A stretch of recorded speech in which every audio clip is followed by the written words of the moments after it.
تشویش خو د حل لاره نه لري که لري؟ لري. اول موږ پوه شو چې تشویش هر څوک لري. ځکه اوس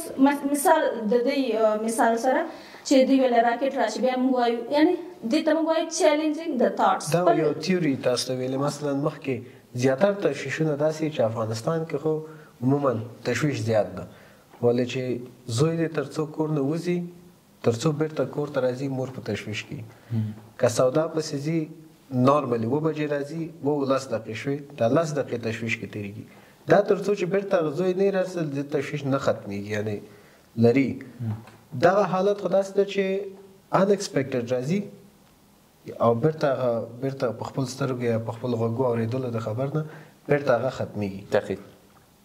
دې نه بغیر داسې تشویشونه شته دي چې هغه یعنې لانګ ټرم پورې اوسي. اول موږ پوه شو چې تشویش هر شخص لري. دا واړه خبرې دي چې راځي بیرته ختمېږي. غټ لحاظ نه یعنې اول راځو په بل مثال کې ګورو شیر یا یو ځناور سپی واخله یا دغسې ضرر رسوونکی ځناور دې سره تاسو مخامخ شئ دلته د تشویش کې مضطرب کېږي حالت دی بد کېږي ته چې اوس څنګه وکړم که دلته دا تشویش ته ونه لرئ ته همدلته په ځای ودرېږئ ته دې نه ځان نشي بچ کولی دا تشویش نارمل دی باید دې ته قدم واخلئ دغسې څنګه چې دوی ویلې تاسو په سړک باندې اوس دلته سړک باندې ولاړ دي دلته موټر تېرېږي تاسو اوس روان شوی نه سړک هم نه کراس کوئ خو دلته وایي ښه چې زه دې سړک نه تېرېږم دلته به موټر راشي ما به ووایي یعنی حالت نه دی راغلی دلته موږ یو لار دې دپاره لرو چې خپل تاټس چیلنج کړه پوښتنه وکړه ښه ولې زه دا فکر کوم چې موټر راځي ما به وهي زه خو دلته وګوره سلامت ولاړ یم زه نه په سړک یم موټر هم په ځای دی بیا وایي ښه چې دغه موټر ما ووهي بیا به څه وشي ښه ما به مرګ حالت ته ورسوي بیا ځان ته وګوره ښه دا خو داسې واقعیت څه نشته فقط فکر دی بیا ځان نه سوال وکړه ډېر ځله زموږ په کورونو کې مورګانې یا مشران کله چې ماشوم بهر ځي یا دغسې دغې په اړه ډېر فکر کوي نو ولې فکر کوي هغه یې وریږي چې په دې څه ونشي خو دغه شخص د ځان ته ووایي ښه زه ولې داسې فکر کوم دا حقیقت څه دی موږ باید په اوس وخت کې اوسېږو د تشویش ټولو نه غټه لاره چې روانشناسان ووایي چې په دې اوس وخت کې تاسو حاضر اوسېږئ. یو شه د 3 کټګوري لرو موږ نارمل انکزایټي ده چې هر انسان د یو بل انسان یا د وظیفې یا د هر شي په اړه یې کوي مثلا ماته دفتر کې ویل شوي 8 بجې باید ورسېږم زه باید 8 بجې ورسېږم د هغې د خاطره اندېښنه لرم چې ما به دا ناوخته نه شي د دې لپاره چې زه دفتر کې هغه ناسته له لاسه ورنکړم د هر هغه تشویش دپاره چې تاسو یو منطقي دلیل لرئ دې ته نارمل انکزایټي وایي یو متوسط تشویش دی په متوسط تشویش کې زه وایم چې دفتر کې راته ویلي چې 8 بجې باید راورسېږم زه 9:30 که راپورته شم تر 8 دفتر ته رسېدی شم اما زه ګوري چې سهار 5 بجې راویښ شوی او دا غیر منطقي ده چون د هغه ډیر ما هغې ته تشویش کړی دی په متوسط شکل دا کومه لاره چې دوی پیشنهاد کړه زه کولی شم ځان سره په دې اړه خبرې وکړم او دا خبرې کول باید بېمانه او غیر منطقي نه وي دا یوه تګلاره ده چې باید د سایکیاټریسټانو نه زده کړی شي چې ورته اکسپټنس تراپي وایي یا موږ دې ته وایي چیلنجینګ تاټس یا مایندفولنس هم دې ته ویل کېدی دقیق هغه علمي نوم یې اکسپټنس تراپي یا د منلو تراپي ده چې ته باید په ځان ومنې چې کوم شی منطقي دی او کوم شی غیر منطقي دی یو کرونیک انکزایټي ده یا شدید تشویشونه دي چې هغه ډېر بېمانه وي د همدغه دفتر ته تګ دپاره چې سبا سهار 8 بجې دی زه ټوله شپه خوب نه کوم نیکټۍ مې کلکه تړلې په تمه یم چې په ما ناوخته نه شي دا نو بیا هیله مه لرئ چې په کور کې ښه شي یا تاسو دلته د اکسپټنس تراپي نه استفاده وکړئ تاسو ښه شئ د دې دپاره بیا تاسو باید ډاکټر ته لاړ شئ او موږ ویلې لکه څنګه چې ژور خفګان 9 ډولونه لري تشویشونه هم 9 ډولونه لري کوم موضوع چې تا مطرح کړه دقیق زه فقط غواړم هغه غورچان ووایم بیا موږ پوهیږو چې دا تشویش چې کوم شدید تشویش دی په کوم کټګوري کې دی هغې کټګوري ته په کتو موږ آپشنز لرو مثلا کاګنیټیو بیهیویر تراپي لرو ټاکټیو تراپي لرو ریسک مینجمنټ تراپي لرو د دې سره اکسپټنس تراپي لرو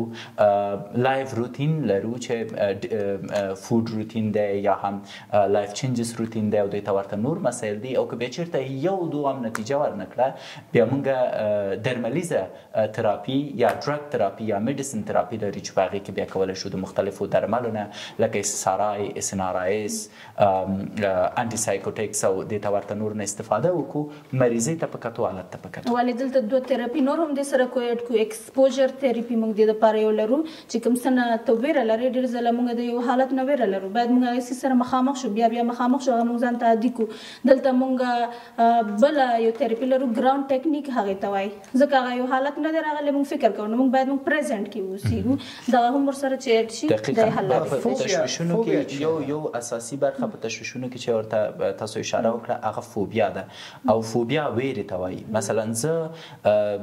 د سپینه ویره لرم یو مثال درکوم او ته ماته وایي چې په حویلۍ کې یو سپی موږ په زنځیر تړلی دی ته رادننه شه زه وایم زه نه رادننه کېږم ته وروره په زنځیر هم تړلی دی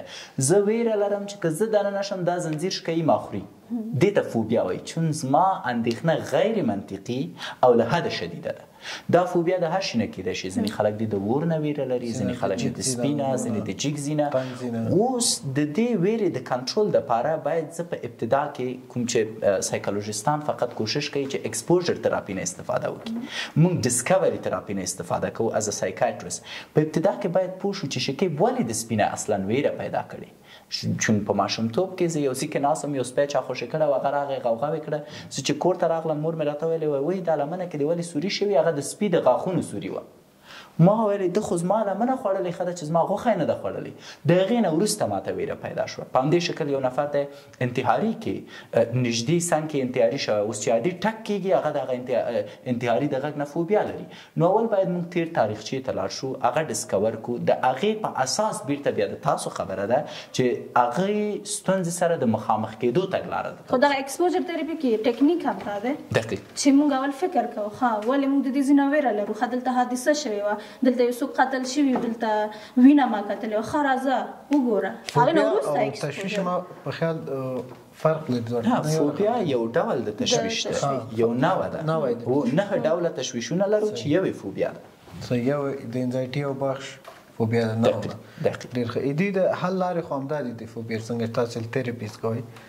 کم یو تراپي ایکسپوژر تراپي چې کم وخت نه کم حالت نه کم نفر نه موږ ویره لرو باید هغه سره مخامخ شو یعنی یو صنف کې ته ویره لرې چې پریزنټیشن ورکړي موضوع باندې خبرې وکړي ته اول ځل لاړه شي دغه ویره قبوله کړي ته چې دویم دریم ځل راځي دا ویره دې کمیږي حالت دې قبول کړو ورسره مخې ته شوې دویم د انزایټي یا د تشویش ټول نه غټه لاره چې موږ ورته وایو ته باید د هوش او ګورې چې څه اوس موجود دي په دې باندې توجه وکړي دغسې د افسردګي حل لارې کو موږ